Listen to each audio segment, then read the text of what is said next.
நான் மட்டக்களப்பு மாவட்டத்தில் மக்களால் தேர்வு செய்யப்பட்ட ஒரு பிரதிநிதி. எனவே மக்கள் பிரச்சனையை பாராளுமன்றத்தில் பேச முற்படுகின்ற போது சபைக்கு பொருந்தாத வார்த்தைகளால் எனது சிறப்புரிமை மீறப்பட்டுள்ளது.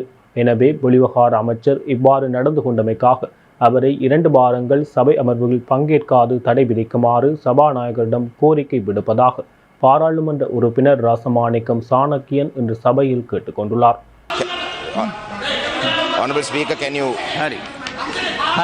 හරි බොහොම ස්තුතියි. බොහොම කරුණාකරලා ওই දෙකම නතර කරන්න. Honorable Speaker, I would like to raise a privilege issue in this House. Under the Parliament Powers and Privilege Act. Sir, can you... So I can't hear anything. කරුණාකරලා ඔබතුමාලා දෙන්නම ඉඳගන්න. සභාවේ ගෞරවය රැකගෙන. ඔය නිමල්ලන් සමන්තුමා ඔබතුමා කරුණාකරලා ඉඳගන්න.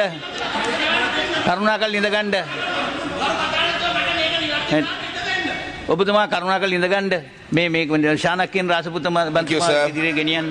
So under the Parliament Powers and Privilege Act, Section 32, Part B, Schedule 4, I would like to raise a privilege issue. On that it states assaulting, insulting or willfully obstructing any member in Parliament, in committee or in the precincts of Parliament. Sir, on the 25th of April 2023, I was on my feet. I was trying to raise an issue that was relevant to Batiklo. Whilst I was trying to raise that issue, sir, I was not allowed to raise that issue because the relevant cabinet minister did not wish to respond to it. However, whilst the relevant minister didn't want to respond to it, the cabinet minister who spoke after the relevant minister that I raised the question to referred to me as a Kotiya and a Jativadiya. Honorable Manusha Nanayakkara, the cabinet minister for foreign and labour employment, called me a Kotiya and Jativadiya, and that comment and statement coming from Honorable Manusha Nanayakkara, I am not very surprised. But however, sir, I am in shock that the Honorable Minister in charge of Foreign Affairs, Honorable Ali Sabri, let me quote from his speech. He said, in this parliament, I raised Sri Lankan issues. That is how I am, sir. In my opinion, Batiklo, district of Batiklo is part of Sri Lanka. So when I raise an issue relating to Batiklo, that is related to Sri Lanka. He goes on to say that I am a mark of division and that I am a communalist. And the Honorable Foreign Minister says, I endorse what they are saying. That is pointing towards Manusha Nanayakkara, who called me a racist and a Kotiya. And he goes on to say, I endorse what they are saying. You are a communal politician, but I am not a communal politician. And then he goes on to say, you contested from Rajapaksa camp. I mean, that is no secret, but in 2010 I was 19. I didn't contest in 2010. After that, you took over communal politics. You are a communalist. And he goes on to say another word that is not just unparliamentary language. It's filth. It's utter filth. The minister in charge of foreign affairs, the cabinet minister, has said that. So I would like to put on record that, sir, I am an elected member of parliament from the district of Batiklo. I got the highest number of preferential votes in Batiklo for my party.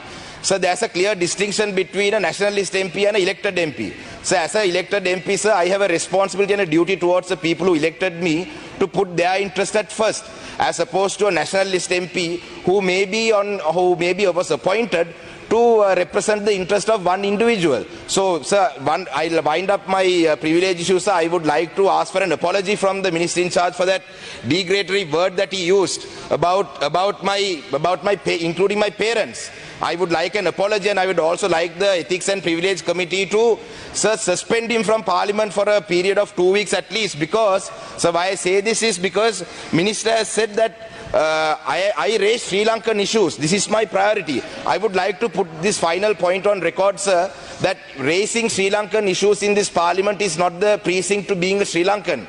I have always raised national issues, but I have not brought in laws to please the person who gave me the opportunity to come to Parliament by such as the 20th Amendment to the Constitution. And also, I was not the minister in charge of justice, where section of the Sri Lankan citizens were burnt and they were denied their final rights to final rights while they were cremated. So therefore, sir, I led that to the people of Sri Lanka to decide who is representing Sri Lanka and who is representing their masters who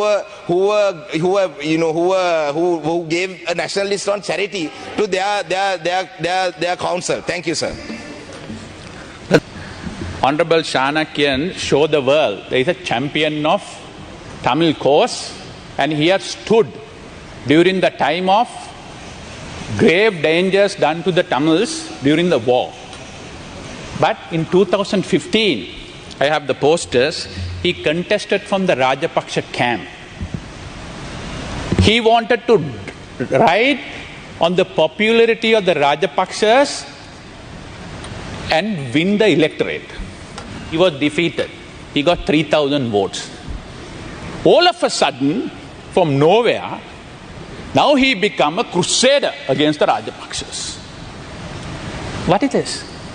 Chief electoral politics to divide people, rouse trouble of communalism and win elections. I can do it today. If I get into the street and say something against the Sinhalese people, Muslims will vote for me. If I get into the Sinhalese camp and blast the Tamils, Sinhalese will vote for me. There are people doing it. I will never do that. I will go home. That's not the politics I will do. What I have done for your people, check when...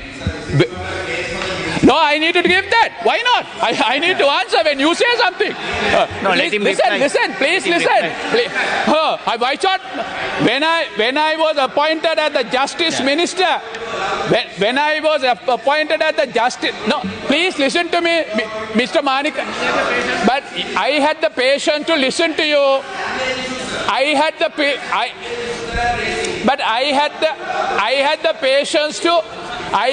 patience to listen to you. Please sit. Answer me. Sir, I must respond to this. When I took over the Justice Minister, check how many Tamils were under detention for PTA. Just check how many Tamils were under detention for PTA. Check that. How many people were detained under PTA for long period of time? I was instrumental in convincing the former president and the current president and gave pardon to more than 27 of them. And I was instrumental in amending the PTA. You voted against it. And I allowed bail in the PTA. Because of that, so many Tamils have got their bail, including one boy who was 20 years behind the bars. That's the politics I do. I don't announce that. I don't announce that. And when the Muslim bodies were buried, my colleagues are here. I took up that 5 times in the cabinet. All of them knows that. My colleagues are here. I openly was against it, but I don't play gallery because it will further divide our communities. I was instrumental in convincing Honorable Vasudeva Nanayaka was there in the cabinet. How many times I took up? You were one of the persons stood with me. We are now in different camps, but you stood with me. That's the point. But I don't come out and say, I rest this, create this. We must create a big issue. What you are trying is put the Muslims and Tamils together against the Muslims, against the Buddhists, against the Sinhalese, and create and do your cheap politics. I will never do that. I'll walk out of this parliament. Thank you, Honorable I'll never Minister. do that. Can you please wind up? Can you please wind up?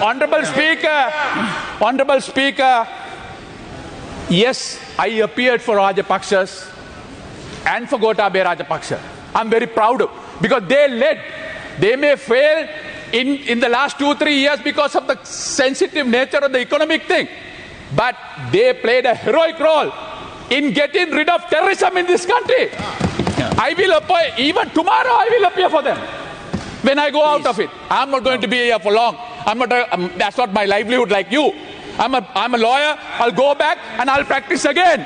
On that day, if any other more heroes who wants to come, I will appear for them. Minister, please wind up. But having said so, Honorable Speaker, if I have said any any unparliamentary language, Yes. I will apologize. Right. I will withdraw that. Right. That I did not mean to do that. That's right. I love the Tamils, but I don't like communalists. Thank you very much. Here's Honorable Leader of the Opposition. Honorable Speaker, Yeah.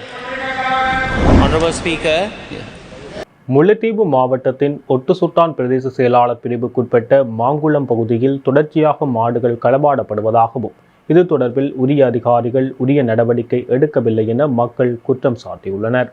தமது வாழ்வாதாரமாக இருக்கின்ற 20 வரியான மாடுகள் இதுவரை திருடப்பட்டுள்ளதாகவும் இது தொடர்பில் தமக்கு எந்தவிதமான தீர்வும் கிடைக்கவில்லை எனவும் தொடர்ச்சியாக இவ்வாறு மாடுகள் களவாடப்பட்டு இரவு நேரங்களில் மாங்குளத்திலிருந்து கடத்தி செல்லப்படுவதாகவும் இது தொடர்பில் போலீசாருக்கு தெரியப்படுத்தியும் அவர்கள் நடவடிக்கை எடுக்க தவறி வருவதாகவும் குற்றம் சுமத்தியுள்ளனர்.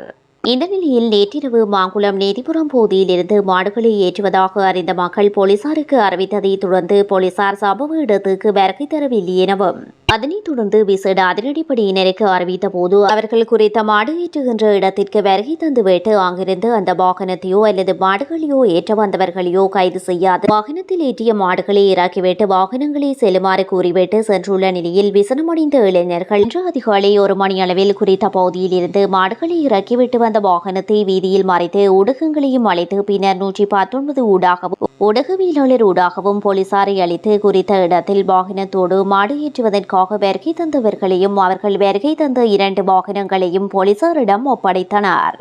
இந்த நிலையில் குறித்த பகுதியில் இருந்து 2 வாகனங்களையும் வருகை தந்த 5 நபர்களையும் போலீசார் போலீஸ் நிலையம் அழைத்து சென்றுள்ளதோடு குறித்த மாடு ஏற்றுவதற்கு தயாராய் வீட்டு மக்களின் கோரிக்கைக்கு அமைய சென்று பார்த்தபோது அங்கு 15 மாடுகள் ஏற்றுவதாக கட்டி வைக்கப்பட்டிருந்ததாக போலீசார் உறுதிப்படுத்திய அதேவேளை அந்த இடத்திற்கு வருகை தந்த தங்களுடைய மாடுகளை தொலைத்த 2 பேரை அழைத்துச் சென்று அந்த இடத்தில் அவர்களுடைய மாடுகள் இருக்கின்றதா என்பதையும் சோதித்தனர். இருப்பினும் அந்த 2 நபர்களுடைய மாடுகளும் அங்கே இருக்கவில்லை. எனினும் தொடர்ச்சியாக இவ்வாறு இரவு நேரங்களில் மாடுகள் கடத்தப்படுவதன் ஊடாகவே தங்களுடைய மாடுகள் நமக்கு தெரியாமல் கடத்தப்படுவதாகவும் இது தொடர்பில் உரிய அதிகாரிகள் மற்றும் போலீசார் உரிய நடவடிக்கை எடுக்க வேண்டும் எனவும் கோரிய மக்கள் மாடுகளை ஏற்றுவதென்றால் உரிய முறையில் அதிகாரிகளின் அனுமதிகளை பெற்று பகல் வேளைகளில் ஏற்ற முடியும் எனவும் இவ்வாறு இரவு வேளைகளில் ஏற்றுவது என்பது திருட்டுத்தனமான வேலையாகவே செய்கின்றார்கள் என்பதையும் இது தொடர்பில் போலீசார் உரிய நடவடிக்கைகளை எடுக்க வேண்டும் என மக்கள் கோரிக்கை விடுத்துள்ளனர். மட்டக்களப்பு நகரில் கடந்த 30 வருட காலத்துக்கு மேலாக மூடப்பட்டிருந்த சிங்கள மகா வித்தியாலயம் மும்மொழி பாடசாலையாக இன்று திறந்து வைக்கப்பட்டது.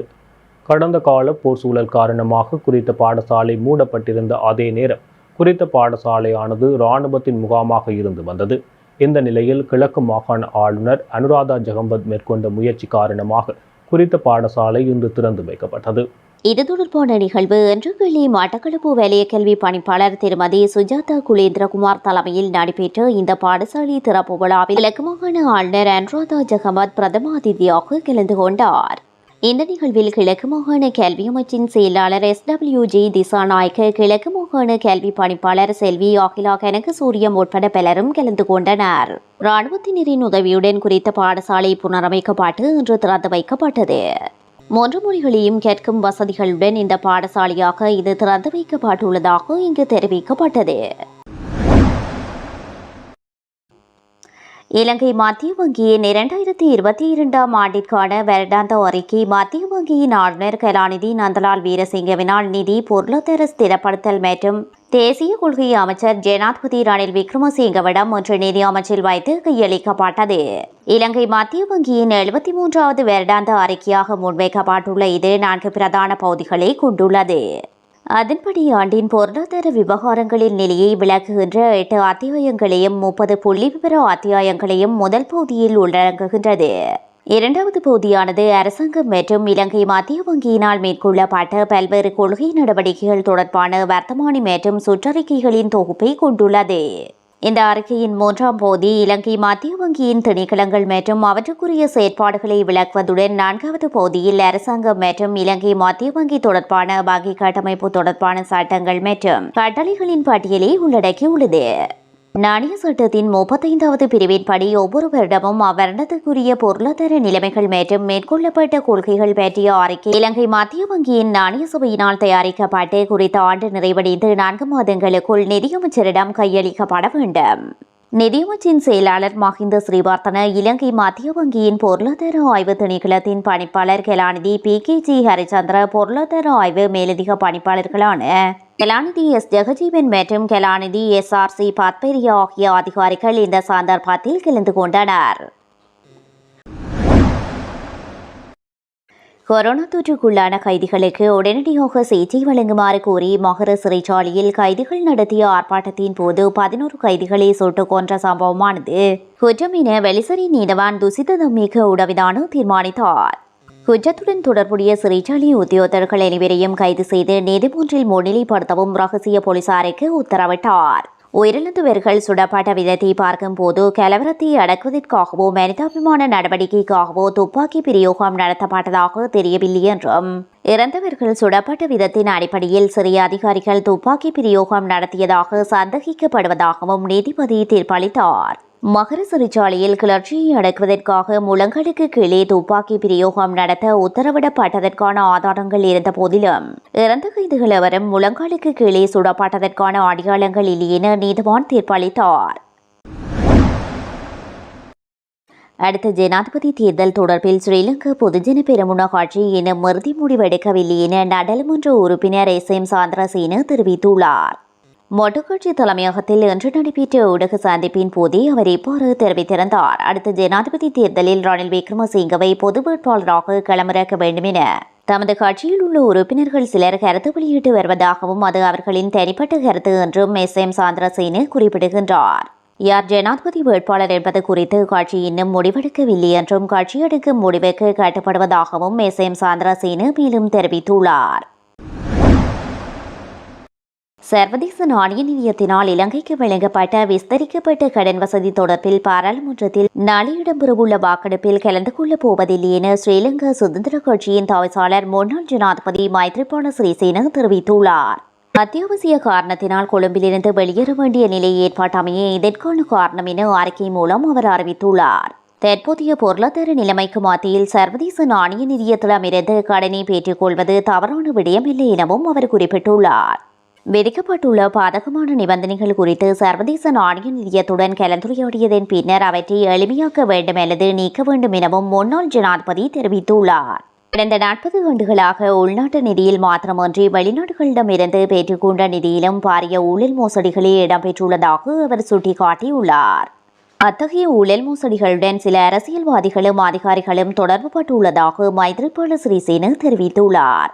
நிகழ்காலத்தில் பெற்றுக்கொள்ளப்படும் வெளிநாட்டு கடனை ஊழல் மோசடிகளுக்காக அன்றி வெளிப்படைத்தன்மையுடன் நாட்டின் சாதாரண மக்களின் வறுமை நிலையை போக்குவதற்காக முதலீடு செய்வது அரசாங்கத்தின் பொறுப்பு எனவும் முன்னாள் ஜனாதிபதி மைத்ரிபால சிறிசேன வலியுறுத்தியுள்ளார். நெடுந்தீவில் ஐவர் வெட்டி படுகொலை செய்யப்பட்ட சம்பவத்தில் படுகாயமடைந்திருந்த 100 வயது மூதாட்டியும் உயிரிழந்துள்ளார். இன்று மாலை அவர் உயிரிழந்துள்ளார். கடந்த சனிக்கிழமை நெடுந்தீவு மாவிலித்துறையில் வீடொன்றில் உறக்கத்தில் இருந்த 6 முதியவர்கள் மீது வாள்வெட்டு தாக்குதல் நடத்தப்பட்டது. இதில் 5 பேர் கொல்லப்பட்டனர். 100 வயதான மூதாட்டி காயமடைந்து வைத்தியசாலையில் அனுமதிக்கப்பட்டிருந்தார். அவர் சிகிச்சை பலனின்றி இன்று மாலை உயிரிழந்தார். அவரது இருதயம் செயலிழந்ததால் உயிரிழந்ததாக மருத்துவ அறிக்கையில் குறிப்பிடப்பட்டுள்ளது. நெடுந்தீவு படுகொலையில் உயிரிழந்தவர்களின் எண்ணிக்கை 6ஆக காணப்படுகிறது. இந்த சம்பவத்தில் வேட்டு நாயும் வெட்டப்பட்டது. அதுவும் நேற்று உயிரிழந்தமையும் குறிப்பிடத்தக்கது. வெளிநாட்டில் வசிக்கும் இலங்கையர்களுக்கு விமான நிலையத்தில் வழங்கப்படும் தீர்வையற்ற வரி எதிர்வரும் 1ஆம் தேதி 5ஆம் மாதம் 2023ஆம் தேதி முதல் அதிகரிக்கப்படும் என தொழிலாளர் மற்றும் வெளிநாட்டு வேலைவாய்ப்பு அமைச்சர் மனசன் ஆணையக்கார தெரிவித்துள்ளார். இது தொடர்பான சுற்று நிரூபம் வெளியிடப்பட்டுள்ளதாக இன்றைய தினம் ஊடகங்களுக்கு கருத்து தெரிவிக்கும் போதே இவ்வாறு தெரிவித்துள்ளார். மேலும் இதுகுறித்து தெரிவிக்கையில், விமான நிலையத்தில் வெளிநாட்டு ஊழியர்களுக்கு வழங்கப்படும் தீர்வையற்ற வரி அதிகரிப்பிற்கான அனுமதியை கோரி அமைச்சரவையில் முன்வைத்த யோசனைக்கு அங்கீகாரம் வழங்கப்பட்டுள்ளது. அதன்படி தொழிலாளர் மற்றும் வெளிநாட்டு வேலைவாய்ப்பு அமைச்சு இது தொடர்பான சுற்றறிக்கையை வெளியிட்டுள்ளது. மனித செயற்பாடுகளால் காட்டு யானைகள் உயிரிழக்கும் வீதம் 2022ஆம் ஆண்டின் முதல் 4 மாதங்களுடன் ஒப்பிடுகையில் 4 வீதத்தால் அதிகரித்துள்ளது என்று தெரிவிக்கப்பட்டுள்ளது. கடந்த 4 மாதங்களில் அதிகப்படியாக 34 காட்டு யானைகள் அனுராதபுரம் மாவட்டத்திலேயே உயிரிழந்துள்ளன. புலனறுவை மாவட்டத்தில் 29 காட்டு யானைகள் உயிரிழந்துள்ளதுடன் கிழக்கு மாகாணத்தில் 19 யானைகள் உயிரிழந்துள்ளன. இதேவேளை இந்த வருடம் யானை மனித மோதல் காரணமாக இதுவரையில் 36 பேர் உயிரிழந்துள்ளனர் என்றும் வனஜீவராசிகள் பாதுகாப்பு திணைக்களம் குறிப்பிட்டுள்ளது. முல்லைத்தீவு நாயாறு கடற்பரப்பில் சட்டவிரோத கடற்தொழில் நடவடிக்கையில் ஈடுபட்ட 3 படகுகளை கைப்பற்றியதுடன் அதிலிருந்து 9 கடற்தொழிலாளர்களையும் கடற்படையினர் கைது செய்துள்ளனர். முல்லைத்தீவு மாவட்ட கடற்தொழில் நீரியல் வள திணைக்களத்தினரும் கடற்படையினரும் இணைந்து நேற்றிரவு நடத்திய சோதனை நடவடிக்கையின் போது நாயாறு கடற்பரப்பில் சுருக்குவலையினையும் ஒளிபாய்ச்சி பயன்படுத்தி மீன்பிடி நடவடிக்கையில் ஈடுபட்ட 3 படகுகளை கைப்பற்றியுள்ளனர். கைதான 2 கடற்தொழிலாளர்கள் கோகுழாய் பகுதியினை சேர்ந்தவர்கள். 7 கடற்தொழிலாளர்கள் முல்லைத்தீவு தீர்த்தக்கரை பகுதியினை சேர்ந்தவர்கள் எனவும் விசாரணையில் தெரிய வந்துள்ளது. கைதான கடற்தொழிலாளர்களையும் சான்று பொருட்களையும் இன்று முல்லைத்தீவு மாவட்ட நீதவான் நீதிமன்றில் கடற்தொழில் நெறியல் வள திணைக்களம் முன்னிலைப்படுத்திய போது கடற்தொழிலாளர்கள் தலா 1 லட்சம் ரூபாய் பிணையில் விடுவிக்கப்பட்டுள்ளனர். பயங்கரவாத தடைச் சட்டத்தின் மூலம் கைது செய்யப்பட்ட கிண்ணியடி வாழைச்சேனியை சேர்ந்த ஊடகவியலாளர் முருகுப்பிள்ளை கோகிலதாசன் குறித்த வழக்கிலிருந்து விடுதலை செய்யப்பட்டுள்ளார். என்ற நகர்த்தல் பத்திரத்தின் மூலம் வாழைச்சேனி மாவட்ட நீதவான் நீதிமன்றத்தில் தாக்கல் செய்யப்பட்ட வழக்கு எடுத்துக் கொள்ளப்பட்ட போது சட்டமா அதிபர் திணைக்களத்தின் அறிக்கையின் பேரில் விடுதலை செய்யப்பட்டுள்ளதாக அவரது சட்டத்தரணி தெரிவித்துள்ளார். குறித்த வழக்கிற்கு சிரேஷ்ட சட்டத்தரணி ரத்னவேல் மற்றும் சட்டத்தரணி அனிதா ஆகியோரின் ஆலோசனையின் பேரில் சட்டத்தரணி பி ஜெயசிங்கம் முன்னிலையாக இருந்தனர். குறித்த வழக்குக்கு சிரேஷ்ட சட்டத்தரணி ரத்னவேல் மற்றும் சட்டத்தரணி அனிதா ஆகியோரின் ஆலோசனையின் பேரில் சட்டத்தரணி பி ஜெயசிங்கம் முன்னிலையாக இருந்தார். இவர் முகநூலில் தமிழீழ விடுதலை புலிகள் இயக்கத்தின் நினைவேந்தல் நிகழ்வான மாவீரர் நிகழ்வு தொடர்பான பதிவினை பதிவிட்டமை தொடர்பாக குற்றம் சுமத்தப்பட்டு கடந்த 28ஆம் தேதி 11ஆம் மாதம் 2022ஆம் ஆண்டு அன்று வாழைச்சேனி போலீசாரினால் கைது செய்யப்பட்டிருந்தார். தொடர்ந்து 1 வருடமும் 5 மாதங்கள் மட்டக்களப்பு சிறைச்சாலையில் தடுத்து வைக்கப்பட்டிருந்தார். பின்னர் 7ஆம் தேதி 3ஆம் மாதம் 2022ஆம் தேதியன்று நிபந்தனையின் அடிப்படையில் விடுதலை செய்யப்பட்டிருந்தார். இருந்தபோதிலும் இவரது வழக்கு இன்றைய தேதி வரை நடைபெற்றுள்ளது. இவரது விடுதலை தொடர்பாக சர்வதேச உள்ளூர் சமூக அமைப்புகள் மற்றும் ஊடக அமைப்புகள் குரல் கொடுத்து வந்திருந்தமையும் குறிப்பிடத்தக்கது. திருகோணமலை பிரதேசத்தில் டெங்கு நோயின் தாக்கம் அதிகரித்து வருகின்ற காரணத்தினால் பொதுமக்கள் மிக அவதானமாக இருக்க வேண்டும் என்றும் சுகாதார பிரிவினருக்கு ஒத்துழைப்பு வழங்க வேண்டும் என்றும் கிழக்கு மாகாண தொற்றுநோய் வைத்திய நிபுணர் எஸ் அருள்குமரன் பொதுமக்களுக்கு வேண்டுகோள் விடுத்துள்ளார். கடந்த மாதம் மாத்திரம் திருகோணமலை மாவட்டத்தில் சுமார் 600க்கும் மேற்பட்ட டெங்கு நோயாளர்கள் அடையாளம் காணப்பட்டிருப்பதாக அவர் தெரிவித்தார். சித்திரை மாதம் அளவில் கிழமைக்கு 25 பேர் கண்டுபிடிக்கப்பட்டுள்ளதாகவும் குறிப்பாக திருகோணமலை நகரத்தை ஆண்டிய பகுதிகளில் 325 நோயாளர்கள் சித்திரை மாதம் அளவில் அடையாளம் காணப்பட்டிருப்பதாகவும் அவர் மேலும் தெரிவித்துள்ளார். நன்னீரில் மட்டுமே உற்பத்தியாகும் திறன் கொண்ட டெங்கு நுளம்பின் பெருக்கத்தை தடுக்க வேண்டுமாயின் நன்னீரை பயன்படுத்தும் பொதுமக்கள் தேக்கி வைக்காமல் அடிக்கடி மாற்றம் செய்து தேங்கி நிற்கக்கூடிய கொள்கலன்கள் பாத்திரங்களை அளித்து பெருக்கத்தை தடுக்க முயற்சி செய்ய வேண்டும். இந்த நோயின் தாக்கத்துக்கு ஆளாகிய வெளியூர் நபர்கள் உள்நுழைவதாலும் மற்றும் படையினர் வெளியூர்களுக்கு போய் வருவதாலும் இந்த நோய்க்கு ஆளாக்கப்படும் நிலையில் உள்ளூர்வாசிகள் பாதிக்கப்படுகிறார்கள் என்றும் இவ்விடயத்தில் பொதுமக்கள் ஒத்துழைப்பு நல்க வேண்டும் என்றும் அவர் கோரிக்கை விடுத்துள்ளார்.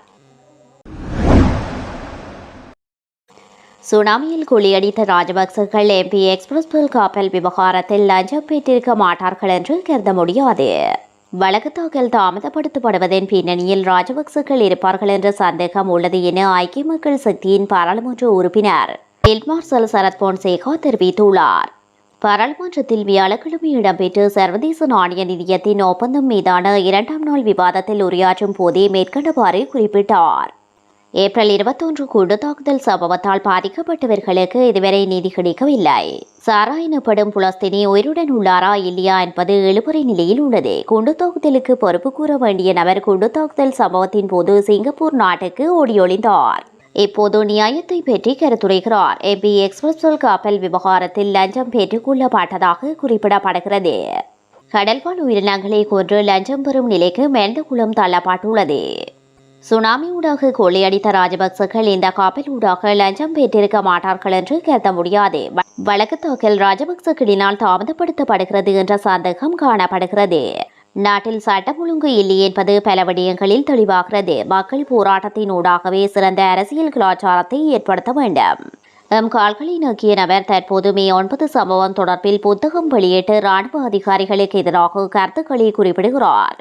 இவ்வாறானவர்களிடத்தில் மீண்டும் ஏமாறக்கூடாது என்பதை நாட்டு மக்களிடம் கேட்டுக்கொள்கிறேன் என்றார். ஈழத்தமிழர்களுக்கு எதிராக இலங்கையில் இன அழிப்பு குற்றங்களில் ஈடுபட்டவர்கள் தொடர்ந்து ஈடுபட்டுக் கொண்டிருப்பவர்களுக்கு எதிராக ஆஸ்திரேலிய அரசாங்கம் தடைகளை விதிக்க வேண்டும் என தமிழ் எதிரிகள் பேரவை வேண்டுகோள் விடுத்துள்ளது. மனித உரிமை மீறல்கள் காரணமாக இலங்கையின் வடமேல் மாகாணத்தின் ஆளுநர் வசந்த கருணாகுடவும் அவரது குடும்பத்தினரும் அமெரிக்காவுக்குள் நுழைவதற்கு அந்த நாட்டு அரசாங்கம் தடை விதித்துள்ளது என தமிழ் எதிரிகள் பேரவை தனது அறிக்கையில் தெரிவித்துள்ளது. இலங்கையின் வடமேல் மாகாணத்தின் ஆளுநராக சமீபத்தில் நியமிக்கப்பட்ட இலங்கை கடற்படையின் முன்னாள் தளபதி வசந்த கருணாகுட நேவி 11 விவகாரத்துடன் தொடர்புடையவர் என தெரிவித்துள்ள தமிழ் எதிரிகள் பேரவை இலங்கையில் இனப்படுகொலை உச்சத்தில் காணப்பட்ட பகுதியில் 2008 தொடக்கம் 2009 கொழும்பில் 11 தமிழ் இளைஞர்கள் கடத்தப்பட்ட சம்பவமே நேவி 11 என குறிப்பிடப்படுகின்றது.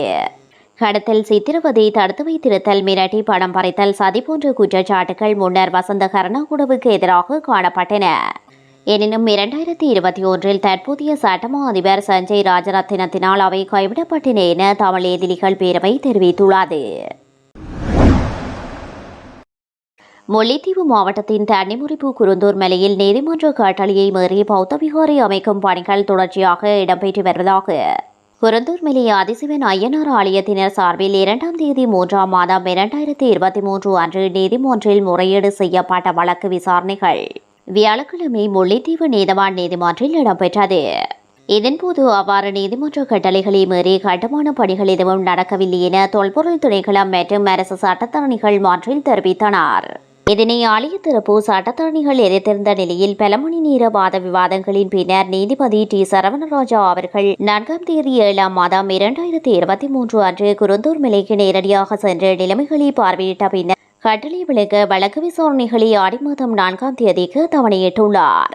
குறித்த விடயம் தொடர்பில் குருந்தூர் மலை ஆதிசிவன் ஐயனார் ஆலயம் சார்பில் மன்றில் முன்னிலையான சட்டத்தரணிகளில் ஒருவரான எஸ் தனஞ்சியன் அவர்கள் கருத்து தெரிவிக்கையில், இன்றைய தினம் AR 673/18 எனும் குருந்தூர் மலை தொடர்பான வழக்கானது முல்லைத்தீவு நீதவான் நீதிமன்றிலே விளக்கத்துக்காக எடுத்துக் கொள்ளப்பட்டது. ஏற்கனவே நாங்கள் 3ஆம் மாதம் குறித்த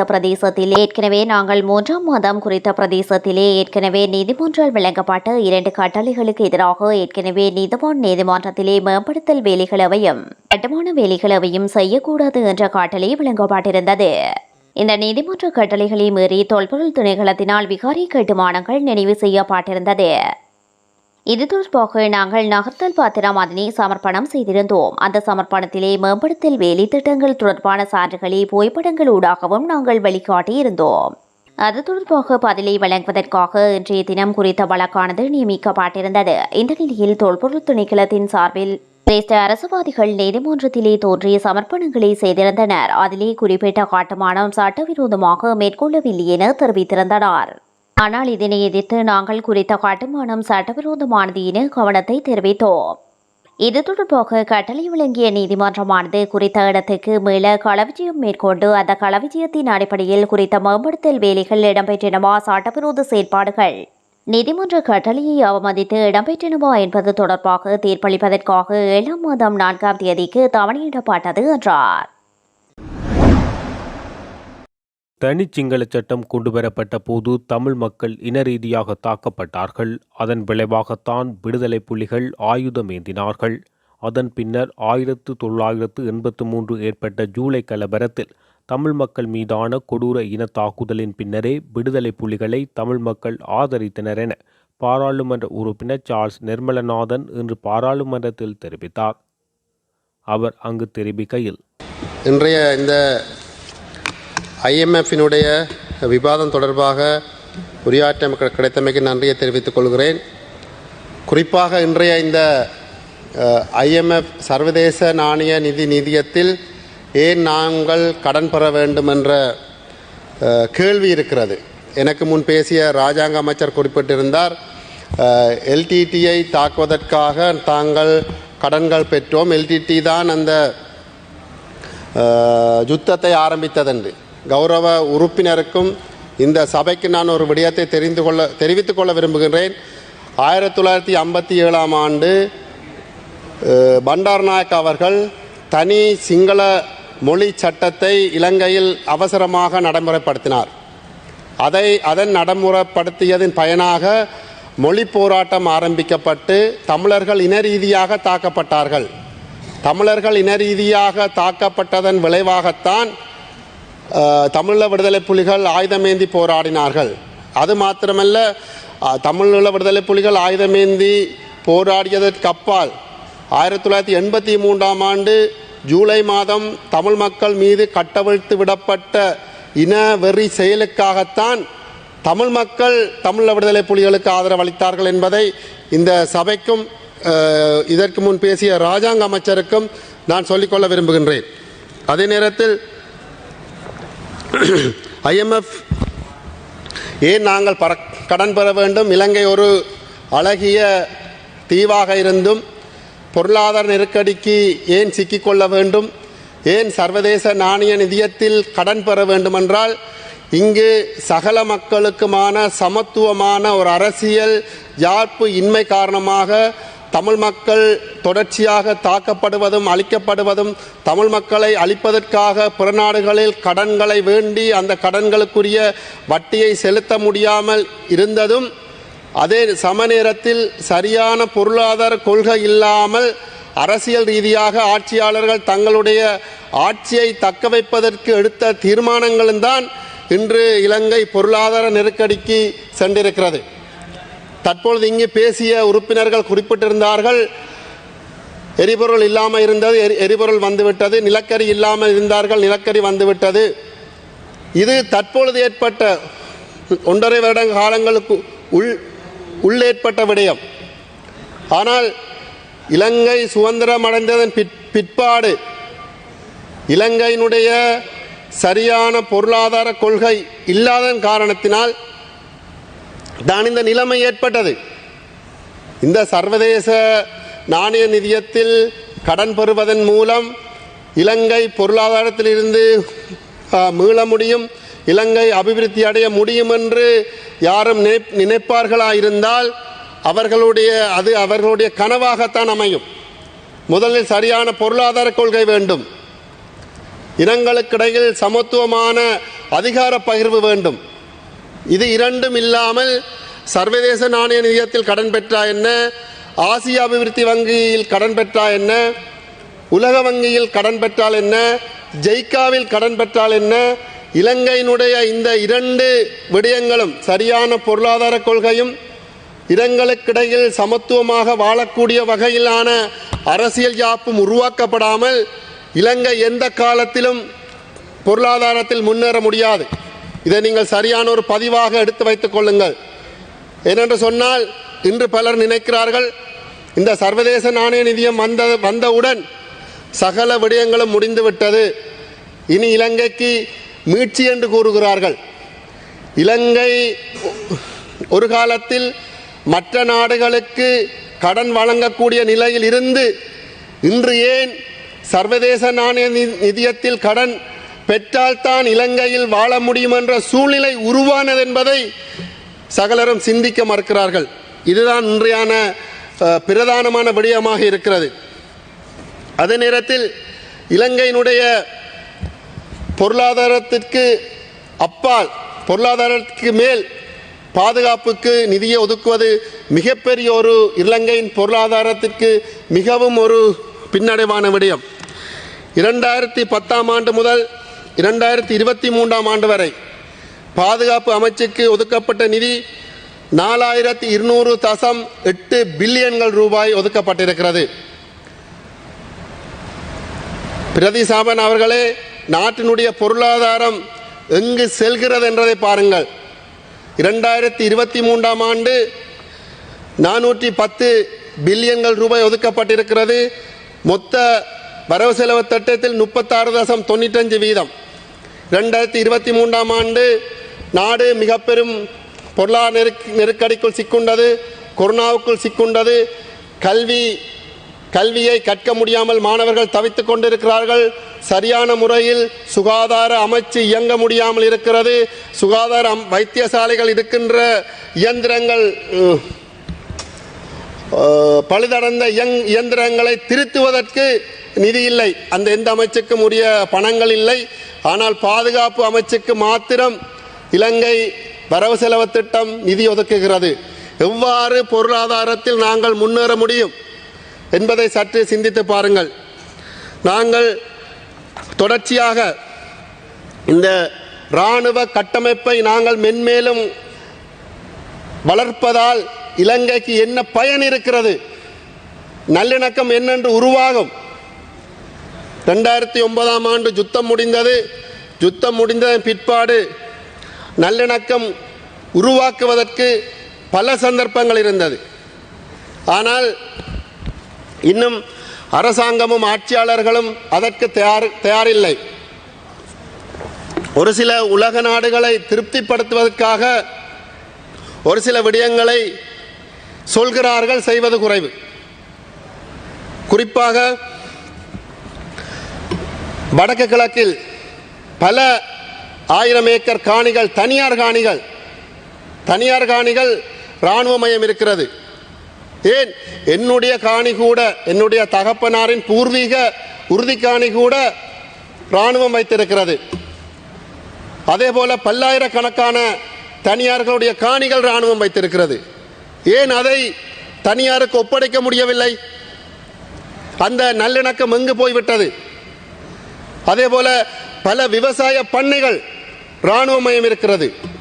ஏன் இந்த விவசாய பண்ணைகளை அந்தந்த மாவட்ட விவசாய அமைச்சுக்கு, விவசாய திணைக்களத்துக்கு ஏன் ஒப்படைக்க முடியவில்லை? நல்லிணக்கம் என்னென்று உருவாகும்? ஒரு நல்லிணக்கம் உருவாகாமல் இலங்கையை கட்டி எழுப்ப முடியாது என்பதை நான் இந்த சபையில் மீண்டும் தெரிவித்துக் கொள்கிறேன். அதே நேரத்தில் தற்பொழுது அவசரமாக இந்த பொருளாதார நெருக்கடி நடைபெற்றுக் கொண்டிருக்கிறது. கொரோனா தாக்கம் இலங்கையை தாக்கி, உலகத்தை தாக்கி, அதிலிருந்து சற்று மீண்டு வருகின்ற போது இலங்கையினுடைய பொருளாதாரம் மிகவும் வீழ்ச்சியடைந்தது. மக்கள் வீதியில் இறங்கினார்கள், போராடினார்கள். நாட்டினுடைய ஜனாதிபதி அகற்றப்பட்டார். ஆனால் இவ்வளவு சூழ்நிலையிலும் வடக்கு கிழக்கில் முதல் இருந்ததை விட 2019ஆம் ஆண்டுக்கு முற்பகுதியில் இருந்ததை விட அவசரமாக நிலங்கள் பௌத்தமயமாக்கப்படுகிறது. தொல்பொருள் திணைக்களங்கள் அபகரிக்கிறது. மகாவலி அதிகார சபையின் ஊடாக தமிழர்களுடைய நிலங்கள் பறிக்கப்பட்டு சிங்கள மக்களுக்கு முல்லைத்தீவு எல்வலயத்தில் வழங்கப்பட்டிருக்கிறது. பலவிதமான பிரச்சனைகளை வடக்கு கிழக்கில் மக்கள் சந்திக்கிறார்கள். நல்லிணக்கம் எங்கு? எப்படி ஒரு இனங்கள் இலங்கையில் சமத்துவமாக வாழக்கூடிய வகையில் ஆட்சியாளர்கள் ஏன் செயல்பட மறுக்கிறார்கள்? தற்பொழுது கூட வலிகாமம் வடக்கு பிரதேச சபைக்குட்பட்ட மயிலிட்டியில் உள்ள தையிட்டி என்ற பிரதேசத்தில் கலைவாணி என்ற வீதியில் தனியார் காணி அதனுடைய உரிமையாளர் சிங்கப்பூரில் இருக்கிறார். ஆனால் அந்த காணியில் மிகப்பெரிய ஒரு புத்தர் சிலை, வடமாகாணத்திலே மிகப்பெரிய புத்தர் சிலை ஒன்று அமைக்கப்பட்டு கொண்டிருக்கிறது மயிலிட்டியில். பௌத்த மதம் இந்தியாவினுடைய காஞ்சிபுரத்தில் தான் உருவானது. ஆனால் இந்தியாவில் புத்தரை மக்கள் ஒரு அன்பின் அடையாளமாக பார்க்கிறார்கள்.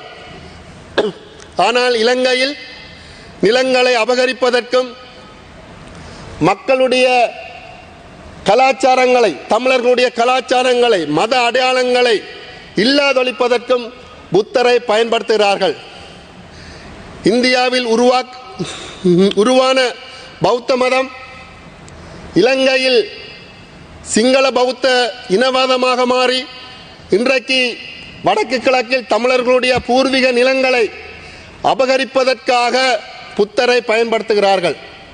இன்று நான் இந்தியாவில் பல தமிழர்களுடைய வீடுக்கு சென்றிருக்கின்றேன்.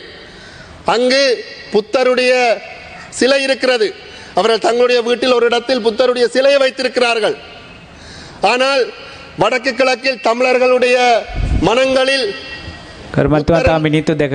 புத்தர் என்பது தமிழர்களுடைய நிலங்களை அபகரிக்கின்ற, எங்களுடைய நிலங்களை பறிக்கின்ற ஒரு தெய்வமாக, ஒரு நபராக பார்க்கப்படுகின்றார். ஏன் இந்த செயல்பாடு இருக்கிறது? ஒரே மதம், ஒரே கொள்கை, அவருடைய போதனைகள் போற்றத்தக்கவையாக இருந்தும் ஏன் சிங்கள பௌத்த இனவாதிகள் தமிழருடைய நிலங்களை பறிப்பதற்கு புத்தரை பயன்படுத்துகிறார்கள் என்பது மிகப்பெரிய கேள்வியாகவும் அவர்கள் அபகரிப்பதற்கு ஒரு யுக்தியாகவும் இருக்கிறது. ஆகவே இந்த IMFினுடைய நிதி என்பது முழுமையாக இலங்கையை மீட்டெடுப்பதென்பது அல்ல, அதொரு உடனடி நிவாரணி. காய்ச்சலாக இருந்தால் நாங்கள் உடனடியாக பேடோல் போடுவோம். ஆனால் காய்ச்சலுக்குரிய சரியான மருந்து பேடோல் அல்ல. அந்த உடம்பில் எங்கேயோ ஒரு இடத்தில் ஏதோ ஒரு வருத்தம் இருக்கிறதால் தான் காய்ச்சல் வந்திருக்கிறது. பேடோல் போட்டவுடன் காய்ச்சல் மாறாது. அந்த காய்ச்சல் ஏன் உருவானது என்பதை பார்க்க வேண்டும். இலங்கையினுடைய பொருளாதார நெருக்கடி ஏன் உருவானது என்பதை கண்டறிந்து அதற்குரிய தீர்வை கொண்டு வருவதற்கு முயற்சித்தால் ஒழிய இலங்கை பொருளாதாரத்தில் முன்னேற முடியாது. IMFினுடைய நிதி தற்காலிக ஒரு நிவாரணங்களாக இருக்கலாம். பசலை கிடைக்கலாம், எரிபொருள் கிடைக்கலாம், சகல தற்காலிகமாக நிவாரணி தான். ஆனால் மனங்களில் மாற்றங்கள் வர வேண்டும். நல்லெண்ணங்கள் உருவாவதற்கு முயற்சி செய்ய வேண்டும். ஆகவே இந்த IMFினுடைய இந்த நிதி நிறுவனத்தினுடைய கடன் என்பது இலங்கையின் பொருளாதாரத்தை மீட்கும் என்பதை ஏற்றுக்கொள்ள முடியாது. தற்காலிகமான ஒரு நிவாரணியாக இருக்கிறது. ஆனால் தொடர்ச்சியாக தமிழினத்தின் மேல் நடத்துகின்ற இன அழிப்பு என்பது தற்பொழுது அதிவேகமாக நடைபெற்றுக் கொண்டு இருக்கிறது என்பதை நான் இந்த சபையில் பதிவு செய்ய விரும்புகிறேன். நன்றி. ஈழத்து கலைஞர்களை ஊக்குவியுங்கள் என பனபேட்டை படக்குழு இன்று கிளிநொச்சி கூட்டுறவு சபை மண்டபத்தில் இடம்பெற்ற ஊடகவியலாளர் சந்திப்பில் தெரிவித்துள்ளது. அவர்கள் அங்கு கருத்து தெரிவிக்கையில், 2 நாள் வனவேட்டை 2 என்ற ஒரு திரைப்படத்தை நாங்கள் கிளிநொச்சியில் ரிலீஸ் பண்ண போகிறோம். இது நான் முதல் மெல்லாவி பிரதேசத்தில் 12ஆம் தேதி, 13ஆம் தேதி, 14ஆம் தேதி போன்ற 3 நாட்களில் நாங்கள் வெளியிட்டிருந்தோம். மெல்லாவி மக்கள் நல்ல சப்போர்ட் தந்துருந்தோம். அடுத்து இப்போ கிளிநொச்சி பிரதேச மக்களின் ஆதரவை எதிர்பார்த்து நாங்கள் கிளிநொச்சியில் கிளிநொச்சி கூட்டுறவு கலாச்சார மண்டபத்தில் 29ஆம் தேதி மாலை 4 மணி, 6 மணி, 8 மணி 3 காட்சியில் தான் நாங்கள் திரையிட போகிறோம். என்னென்னா நாங்கள் எங்களோட படங்களுக்கு எங்களோட பிரதேச மக்கள் ஆதரவு அளித்த மாதிரி கிளிநொச்சி பிரதேச மக்களும் ஆதரவு அளிப்பார்கள் என்று நாங்கள் நினைக்கிறோம்.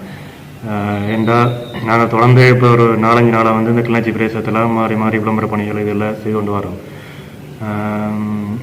எங்களோட சினிமா இன்னும் வளர்றதுக்கு எங்களோட பிரதேச இன்னும் சினிமா வளர்றதுக்கு எங்களோட பார்வையாளர்கள் ஒத்துழைப்பு வழங்கி அந்த படங்களை பார்த்து எங்களோட படங்கள் எப்படி இருக்குன்னு ஒரு கருத்துக்களை தெரிவித்தா தான் நாங்கள் இன்னும் அடுத்த படைப்புகள் செய்கிறதுக்கு ஒரு வளர்ச்சியாக இருக்கும். அதில் நாங்கள் 29ஆம் தேதி கிளிநொச்சி கூட்டுறவு கலாச்சார மண்டபத்துக்கு எல்லா கிளிநொச்சி மக்களையும் எதிர்பார்த்துருக்கிறோம். நான் இந்த வனவட்டை பாகம் 2 நடிச்சிருக்கிறேன். என்னோட பேர் விதுஷன். என்னென்னு சொன்னால், எங்களுடைய பிரதேசத்தில் இருந்து இப்படி ஒரு முழுநில திரைப்படம், அதுவும் மல்லாவில் நாங்கள் 9 ஷோ போட்டிருந்தோம். உண்மையிலே சிறப்பான ஒரு வரவேற்பு உள்ள மக்கள் மத்தியில் எங்களோட பிரதேசத்தில் மல்லாவி, பாண்டியங்குளம், துணுக்காய் போன்ற பிரதேசங்களில் சிறப்பான ஒரு வரவேற்பு கிடைச்சிருக்கு. அதை தொடர்ந்து எங்களோட கிளிநொச்சி மக்களோட சில பேற்ற கோரிக்கைக்கு நாங்கள் இங்கேயும் எங்களுடைய படைப்புகளை நாங்கள் கட்டாயம் காட்ட வேண்டும், எல்லாரும் பார்க்கணும். இந்தியா சினிமாவை போன்று நாங்களும் ஒரு இடத்தில் ஒரு சினிமா பாரம்பரியத்தை கொண்டு வேண்டும் என்ற ஒரு அவாவில் இப்படி ஒரு திரைப்படத்தை எடுத்திருக்கிறோம். கட்டாயம் நீங்கள் பாருங்கள், ஒரு டைம் பார்த்து எங்களோட படத்துக்குரிய ஒரு வரவேற்பை நீங்கள் தந்தால் தான் நாங்கள் அடுத்த கட்ட படைப்புக்கு நாங்கள் போக முடியும். ஃபஸ்ட்டு நீங்கள் படம் சில பேர் நினைக்கிறது எங்களோட மண்ணிலிருந்து வர படம் சும்மா நோமலாக இருக்கும், அதையும் நாங்கள் போய் பார்ப்போம் அப்படின்ற ஒரு சிந்தனை உங்களுக்கு இல்லாமல் நிச்சயமாக நீங்கள் எங்களுடைய இந்த பனவட்ட பாகம் 2 நீங்கள் பாருங்கள். பார்த்துட்டு இந்த படத்தில் உள்ள குறுநறைகளை சொல்லுங்கள். நாங்கள் உங்களைத்தான் நாங்கள் நம்பியிருக்கோம். ஏன்னா இப்போ நீங்கள் எங்களை அடுத்த கட்டத்துக்கு கொண்டு போகணும். நீங்கள் அந்த திரைப்படத்தை பார்த்து உங்களுடைய கருத்துக்களை நாங்கள் கேட்டால் தான் நாங்கள் அதில் வர குறைநிறைகளை திருத்தி மேலும் நல்ல நல்ல படைப்புகளை தரலாம். நாங்கள் ஒரு வளர்ந்து வருகின்ற நடிகர்கள். நீங்கள் இந்தியாவில் நடிக்கின்ற நடிகர்களை கொண்டாடுகின்ற நீங்கள் ஏன் உங்களுடைய மண்ணிலே நாங்கள் இப்படி ஒரு படைப்பை செய்து ஒரு நடிகராக வளர்ந்து வருகின்றோம். எங்களையும் நீங்கள் கொண்டாட வேண்டும். ஏனென்றால் உங்களுடைய பிள்ளைகள் கலைஞர்கள் என்று கேட்டு வார 26ஆம் தேதி வனவட்ட 29ஆம் தேதி எங்களோட கிளிநொச்சியில் இருக்கிற கூட்டுறவு கலாச்சார மண்டபத்தில் மாலை 4 மணி மற்றது 6 மணி இரவு 8 மணிக்கு 3 காட்சிகள் நாங்கள் திரையிடுவதாக இருக்கின்றோம். எங்களோட பிரதேசத்தில் எவ்வளவு எங்களோட மக்கள் சப்போர்ட் தந்தாங்களோ அதே மாதிரி நாங்களும் இந்த கிளிநொச்சி மாவட்டத்தில் அப்படி ஒரு சப்போர்ட்டை நாங்கள் பார்த்து நிற்கிறோம். கட்டாயம் நீங்கள் வருவீங்க அப்படின்னு நான் நம்புகிறேன். வந்து இந்த திரைப்படத்தை பார்த்துட்டு குறுநிறைவில் கூறுங்க. ஓகே, நன்றி. வடமேற்கு மாகாண ஆளுநரான வசந்த கருணாகோடு 2023 ராஜாங்க திணைக்களம் வெளிநாட்டு செயற்பாடுகள் மற்றும் தொடர்புடைய நிகழ்ச்சி திட்டங்கள் ஒதுக்கீட்டு சட்டத்தின் பிரிவு 7031 படி அமெரிக்காவின் கருப்பு பட்டியலில் சேர்க்கப்பட்டுள்ளார். கடற்படை தளபதியாக இருந்த காலத்தில் மனித உரிமை மீறல்கள் நடவடிக்கையின் விளைவாக கர்ணகொட மற்றும் அவரது மனைவி ஸ்ரீமதி அசோக கர்ணகொட ஆகியோர் அமெரிக்காவுக்குள் நுழைவதற்கு தகுதியற்றவர்கள் என அமெரிக்க ராஜாங்க செயலாளர் ஆண்டனி ஏ பிளிங்கன் அறிவித்துள்ளார். அரசு சார்பற்ற நிறுவனங்களாலும் சுயாதீன விசாரணைகளாலும் ஆவணப்படுத்தப்பட்ட ஒரு பாரிய மனித உரிமை மீறல்களை வசந்த கர்ணகொட மேற்கொண்டார் என்ற குற்றச்சாட்டுக்கள் பாரதூரமானதும் நம்பகமானதும் ஆகும். எனவே வசந்த கர்ணகொடவை கருப்பு பட்டியலில் இணைப்பதன் மூலம் மனித உரிமைகளை நிலைநிறுத்தவும் மனித உரிமைகளை மீறுபவர்களுக்கு தண்டனையிலிருந்து விலக்கு பெறுவதை தடுப்பதற்கும் பாதிக்கப்பட்டவர்கள் மற்றும் உயிர் பிழைத்தவர்களின் துன்பங்களை ஏற்றுக்கொள்வதற்கும் இலங்கையில் குற்றவாளிகளுக்கு பொறுப்பு குரலை ஊக்குவிப்பதற்கும் அமெரிக்கா தனது அர்ப்பணிப்பை மீண்டும் உறுதிப்படுத்துவதாக பிளிங்கன் குறிப்பிட்டுள்ளார். அதே நேரம் அதிகரித்து வரும் பாதுகாப்பு கவலைகளை நிவர்த்தி செய்யவும் இது உதவும் என அமெரிக்க ராஜாங்க செயலாளர் ஆண்டனி ஏ பிளிங்கன் அறிவித்துள்ளார். இதேவேளை கொழும்பில் 11 இளைஞர்கள் கடத்தி காணாமல் ஆக்கப்பட்ட சம்பவத்தில் கர்ணகொட முக்கியமானவராக பேசப்பட்டவர் என்பது குறிப்பிடத்தக்கது.